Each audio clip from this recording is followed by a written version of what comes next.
In 2008, Wall Street did not just have a bad year, it caught fire. Banks that looked untouchable started collapsing. Stock charts bled red, and the people who claimed to understand risk suddenly looked like they had never seen it before. Trillions of dollars disappeared. Lehman Brothers collapsed. Panic spread through trading floors, boardrooms, and living rooms across America. But while the financial world was screaming, one man was sitting quietly in California staring at a computer screen. His name was Dr. Michael Burry. He was not a Wall Street celebrity. He was not a polished banker with a perfect smile. He was a medical doctor turned investor, socially awkward, brutally analytical, and almost impossible to intimidate. Burry had lost one eye to cancer as a child.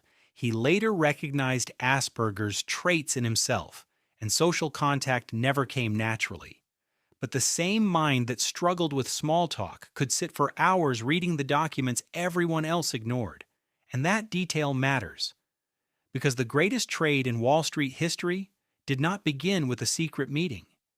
It began with a man reading boring mortgage files line by line while the rest of Wall Street was too rich, too busy, and too arrogant to care. Most people saw the housing market as safe. Burry saw something different. He saw weak borrowers, risky loans, fake confidence, and a financial machine that only worked if house prices kept rising forever. This was the lie at the center of the bubble. Housing never goes down. That one sentence became a religion. Home buyers believed it. Banks believed it. Rating agencies believed it. Wall Street built an empire on it. But Burry did not believe stories. He believed numbers. So he opened the mortgage bonds and looked inside. Not at the glossy Wall Street presentations. Not at the sales pitch, the actual loans. Inside those bonds, he found loans made to people who could barely afford the first payment, adjustable rates, low documentation, weak underwriting. Borrowers being pushed into homes they could only keep if the market kept climbing. The banks did not stop there. They packaged these mortgages into bonds, sliced those bonds into layers, and sold the safest-looking pieces to investors around the world. Bad loans were being dressed up like premium assets. Then came the ratings. Pieces of these mortgage bonds were stamped AAA, the same kind of rating investors associated with safety. That stamp made the product look clean, but underneath the foundation was already cracking. And this is where Burry saw the opportunity. If these bonds were much riskier than everyone believed, then the smart move was not to buy them. The smart move was to bet against them. There was only one problem at the time. There was no simple way to short the housing market. So Burry pushed banks to create a custom weapon, credit default swaps on subprime mortgage bonds. A credit default swap is basically insurance against a bond failing. Burry was willing to pay premiums every month. If the mortgage bonds collapsed, the banks would owe him massive payouts. To the banks, this looked like free money. They thought housing was safe, so they happily sold him the swaps. In their eyes, Burry was just some strange doctor paying them premiums for a disaster that would never happen. But this trade had a brutal cost. Every month that the bubble survived, Burry had to pay. The longer he was early, the more painful the trade became. Being right was not enough. He had to survive being early. This is the part most people miss.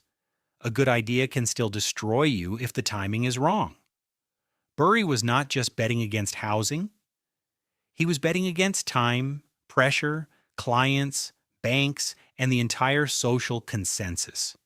His investors started to panic. They saw money leaving the fund every month and could not understand why he kept doubling down. To them, the trade looked insane. To him, the math was getting stronger. Eventually, Burry had to block withdrawals. Imagine telling wealthy investors they could not take their money out because you were still convinced the entire housing market was rotten. That is not confidence. That is war. And for a while, it looked like everyone else was right. Housing prices kept climbing. Mortgage bonds kept showing fake stability. Wall Street kept celebrating. Burry looked early, isolated, and possibly ruined. But buried inside the mortgage data was a time bomb. Adjustable rate mortgages were going to reset. Payments were going to jump. Borrowers who barely survived the first payment were about to face the real one. Burry did not need to predict human emotion. He only needed to follow the contract terms. The loans told him when the pain would hit. The question was whether he could stay solvent long enough to watch it happen. Then the first cracks appeared. Delinquencies started rising. Homeowners missed payments. The machine that depended on perfection started choking on reality. But Wall Street still refused to mark the bonds down. That was the absurdity. The loans were failing, but the prices were pretending nothing had changed. The market was not honest yet. This is why bubbles are so dangerous. They do not burst the moment the facts change. They burst when the crowd is finally forced to admit the facts changed months ago. By 2007, the illusion started breaking. Subprime lenders failed. Mortgage bonds weakened. The cracks moved from obscure documents into headlines. Suddenly, the thing Burry had been warning about was no longer theoretical. The same bankers who laughed at him now had a problem. They had sold insurance on a burning building, and the building was actually on fire. As the mortgage market fell apart, Burry's swaps became more valuable. The trade that looked stupid became brilliant. The losses that looked permanent became fuel for one of the greatest payouts Wall Street had ever seen. Then came the full crisis. Bear Stearns cracked. Lehman collapsed. AIG needed rescue. The global financial system froze because everyone suddenly realized the safest assets were not safe at all, and Burry got paid. His fund made more than $700 million for investors, and he personally made around $100 million. Combined, the trade became close to an $800 million victory. But this was not a happy Hollywood ending. Burry had won the trade, but he had spent years being mocked, doubted, attacked, and isolated. By the end, he was rich, right, and completely exhausted. That is the uncomfortable truth about being early. The world does not congratulate you while you are early. It calls you wrong. It calls you reckless. It calls you crazy. Then if the data finally proves you right, everyone acts like it was obvious. So why did he see what others missed? Not because he had better connections. Not because he was louder. He won because he looked at primary documents when everyone else trusted summaries. Wall Street trusted models. Burry checked the inputs. Wall Street trusted ratings. Burry checked the loans. Wall Street trusted consensus. Burry checked the cash flows. That is the real lesson. In finance, the person who understands the plumbing can beat the person who understands the story. Narratives move crowds, but cash flows decide reality. The bankers missed it because the incentives were broken. Lenders got paid to create loans. Banks got paid to package them. Rating agencies got paid to rate them. Everyone made money up front while the risk was pushed into the future. And when everyone gets paid before the consequences arrive, stupidity starts looking like genius. Until the bill comes due. Home buyers were trapped too. Many were sold dreams they could not afford. Low payments up front. Higher payments later. The promise was simple. Buy now, refinance later, and trust the market to save you. But markets do not exist to save people from bad math. When rates reset and prices stopped rising, the entire illusion broke. The American dream had been financed with a countdown clock. That is what Burry understood. The crash was not magic. It was not luck. It was built into the contracts. The catastrophe was already written down. People just refused to read it. This is why Burry's story is so addictive. It is not just about one man making money, it is about one man standing against a machine that had convinced itself it could not lose. The machine had more money than him, more influence than him, more confidence than him. But he had one advantage the machine did not have. He was willing to be alone with the truth. For the audience, that is the first lesson. Never outsource your thinking to a crowd just because the crowd is rich. Wealth does not make people correct. Sometimes it only makes them louder. The second lesson is this: being early is painful. If your idea depends on time, you need more than intelligence.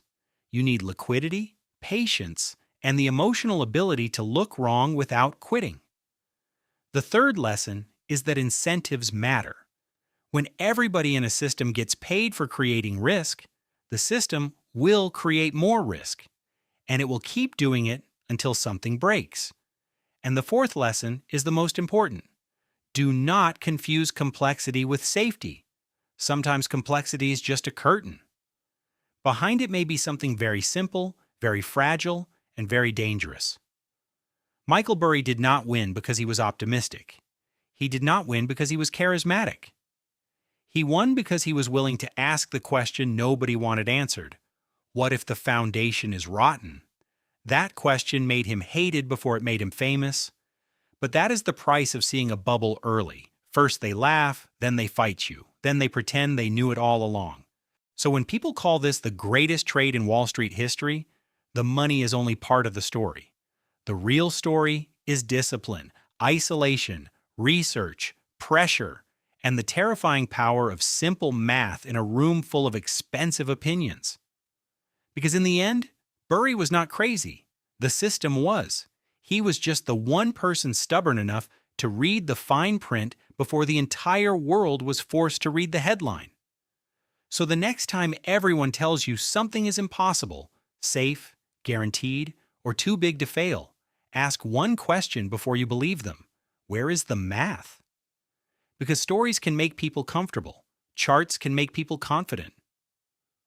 But numbers, real numbers, do not care how powerful someone looks on television.